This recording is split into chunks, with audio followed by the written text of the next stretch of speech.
The reason why I bring this all up in the first place is because sometimes you hear, you know, people get very, very successful. They get the money, they get the fame, they get the women, they get the cars, they get everything they want. And then somehow in the end, they're still lost. And they feel like a lost cause. They feel like their souls just disappeared. They don't know what to do in life. And the common trait that you find within those group of people is that they're not a man of God. They haven't got something by their side to look forward to outside of this life.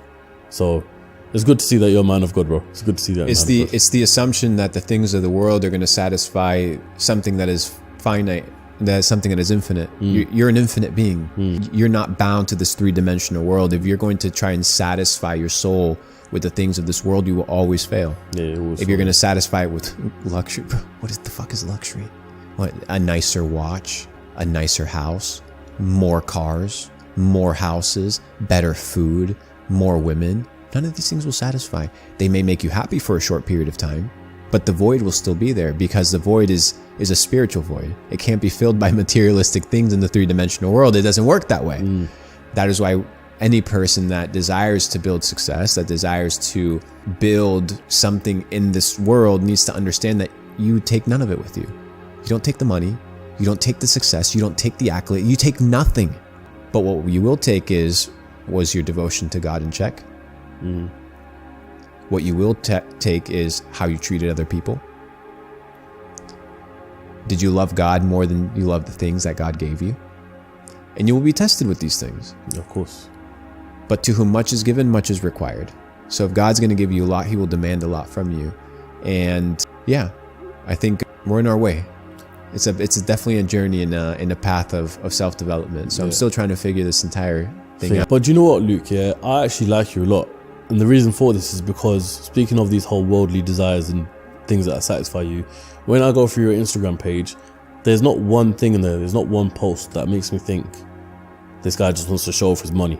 I don't even think there's a picture of a Lambo or anything on there. Though you can afford all these luxuries, yeah, you got a watch, you like to travel, I see that, but there's no typical thing of when an entrepreneur first gets money, all he does is buy a Lambo, go to Dubai and get an apartment, do this, do that, and the whole lifestyle is on Instagram. You're not like that, and it's a very, very clean image. Why is it that you've kept it like that? Or how have you kept it like that? Because you can afford 10 times more than what any of these fake gurus or people who want to be this guy actually can afford. You know what I mean? Because none of these things make me happy. Simple answer. None of these things satisfy me. What does? You know, how many cars can you sit in? One. Yeah. How many beds can you sleep in? One. Why would I show off these things? They don't bring any value to people. Sure, I might do some stunt and go buy a supercar with meme coin money. I'm gonna do that. Yeah. Just for fun. Yeah. But the car it has nothing to do with my identity. It has nothing to do with who I am. It doesn't represent my character. Nor does it bring any value to anybody. And yeah, I get it. Like, certain people got the lifestyle, and there's ways that the lifestyle sells and it helps you.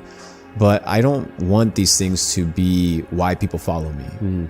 I want people to follow my content if they choose to follow it, because they resonate with the message. And they resonate with the fact that maybe I have something of value to provide beyond just materialistic things. And I've come to realize that usually the people that follow for those reasons aren't necessarily the people that I want following me in the first place. I want people with substance. I want people that are grounded. I want people that love their families. I want people that love God. I want people that are focused on purpose and value and providing for others, because these are the things that matter to me. These are the things that have made me happy. You know, I'll go and sponsor orphans in Thailand before I go and spend money on a supercar. That doesn't mean I'm not going to go buy a supercar, but me talking about these things, it brings no value to anybody. It provides no substance to anybody. Now, on the flip side, I understand the business game. You pull up to a private dinner in a nice car with a nice watch, dressed nicely. You will be taken at first glance with more respect and more consideration than somebody that pulls up in a Honda Civic.